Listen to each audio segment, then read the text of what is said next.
Bhogapuram international ఎయిర్పోర్ట్లో తొలి విమానం ల్యాండ్ అయింది. ట్రయల్ రన్లో భాగంగా అల్లూరి సీతారామరాజు అంతర్జాతీయ విమానాశ్రయంలో ఫస్ట్ ఫ్లైట్ ల్యాండ్ అయింది. ఇది ఎయిర్ ఇండియా నడిపే ప్రత్యేక విమాన సర్వీస్ మాత్రమే కాదు, కమర్షియల్ వ్యాలిడేషన్ కూడా కావడంతో గ్రాండ్ వెల్కమ్ చెప్పారు. ఢిల్లీ నుంచి బయలుదేరిన ఎయిర్ ఇండియా విమానంలో పౌర విమానయాన శాఖ మంత్రి రామ్మోహన్ నాయుడు, విజయనగరం ఎంపీ అప్పలనాయుడు ప్రయాణించారు. భోగాపురం ఇంటర్నేషనల్ ఎయిర్పోర్ట్ యూనిక్ ఫీచర్స్తో రెడీ అయింది. 2700 ఎకరాల విస్తీర్ణంలో నిర్మాణం జరగ్గా ఇక్కడ రన్వే పొడవు 3.8 కిలోమీటర్లు, విమానాలు టేకాఫ్, ల్యాండింగ్ 2 బంగాళాఖాతం మీద నుంచి కానుండగా ప్రయాణికులకు కొత్త అనుభూతి అందించబోతోంది.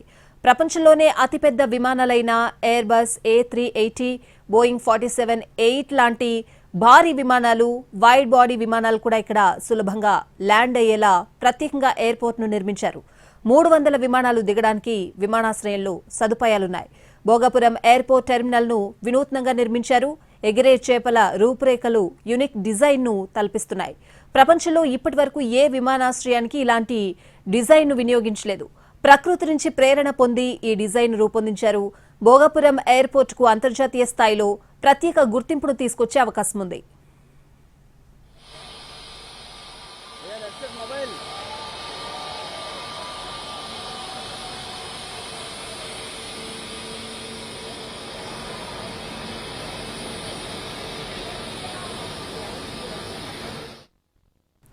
ట్రయల్ రన్ అనంతరం మే నుంచి భోగాపురం ఎయిర్పోర్ట్ నుంచి రాకపోకలు సాగించేందుకు ఏర్పాట్లు జరుగుతున్నాయి. విశాఖ ఇంటర్నేషనల్ ఎయిర్పోర్ట్ కు ప్రత్యామ్నాయంగా గ్రీన్ ఫీల్డ్ ఎయిర్పోర్ట్ నిర్మించగా భవిష్యత్తులో ఇక్కడి నుంచే డొమెస్టిక్, ఇంటర్నేషనల్ కార్గో సర్వీసులు నిర్వహించనున్నారు. ఇది ఉత్తరాంధ్ర అభివృద్ధికి కీలక కేంద్రంగా మారనుంది. భోగాపురం ఎయిర్పోర్ట్ రన్వేపై ట్రయల్ రన్ సక్సెస్ అయితే ఇక అన్ని విమానయాన సంస్థల కార్యకలాపాలకు మార్గం సుగమం కానున్నాయి. ఫ్లైట్స్ అన్ని భోగాపురం నుంచి నింగికెగురుతాయి.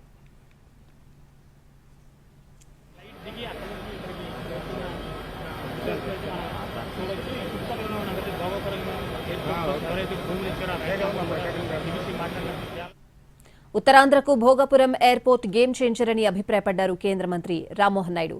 ఎయిర్పోర్టుతో కనెక్టివిటీ పెరగడంతో పాటు రియల్ ఎస్టేట్, కార్గో సర్వీస్, ఉద్యోగ ఉపాధి కల్పన పెద్ద ఎత్తున జరుగుతుందని అన్నారు.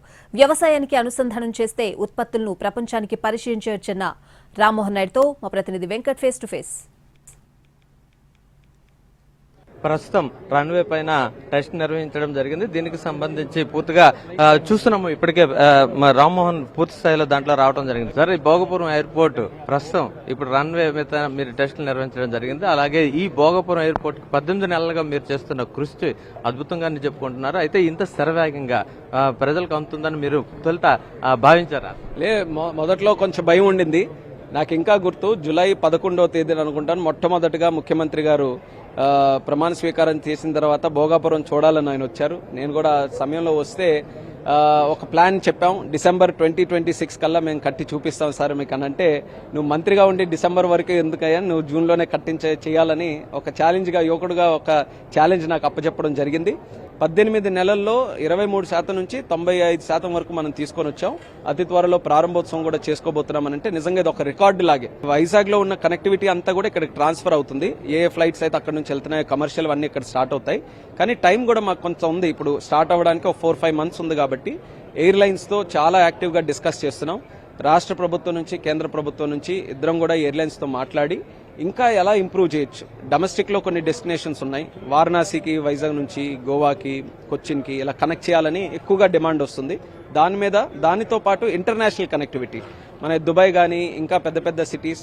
ఇంకా నేను ఇంకొక ముఖ్యంగా నేను తీసుకునేది ఏంటంటే, హైదరాబాద్ నుంచి నేరుగా అమెరికాకు ఒక ఫ్లైట్ వేయాలి. తెలుగు వాళ్ళందరికీ కూడా ఎంతో మంది అక్కడ ఉన్నారు. సో ఆ ప్రయత్నం చేస్తున్నాను. అది ఒకసారి అయితే ఆ హైదరాబాద్ నుంచి మనం వైజాగ్ కూడా ఎలాగా కనెక్ట్ చేస్తే, వైజాగ్ లో ఎక్కితే నేరుగా మళ్ళీ అమెరికా వరకు వెళ్లే విధంగా చేయాలనేది ఒక గోల్ గా పెట్టుకున్నాను. అది ఎప్పుడు అవుతుందో ఎలా అవుతుందో ఇప్పుడైతే చెప్పలేను. కానీ ఎయిర్లైన్స్ అందరితో కూడా చాలా పగడ్బందీగా మాట్లాడుతున్నాం. అట్లీస్ట్ ఫస్ట్ హైదరాబాద్ తో స్టార్ట్ చేయాలన్న ప్రయత్నం నేను చేస్తున్నాను.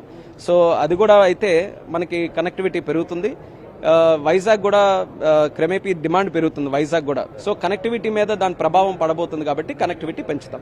సార్ అలా మీరు ఫస్ట్ ట్రావెల్ చేసినప్పుడు మీ అనుభూతిని చెప్పండి ఒక్కసారి. అంటే అల్లూరు సీతారామరాజు ఎయిర్పోర్ట్ కి మీరు వస్తున్నాం అనే టైంలో మీరు ఎంత సంతోషించారు? నిజంగా చాలా అద్భుతంగా అనిపించింది. ఆ మాట వినడానికి ఎన్నో సంవత్సరాలుగా ప్రజలందరూ కూడా వేచి చూశారు. అవకాశం మొదటగా నాకు దక్కింది. ఆ పైలట్ చెప్తుంటే నిజంగా చాలా ఆనందంగా అనిపించింది.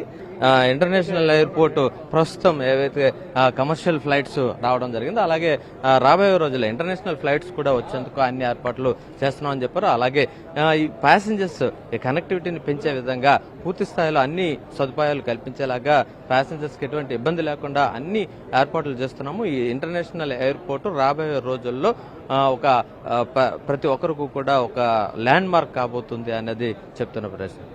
వీడియో జర్నలిస్ట్ అనిల్తో వెంకట్, ఎన్టీవీ, విజయనగరం.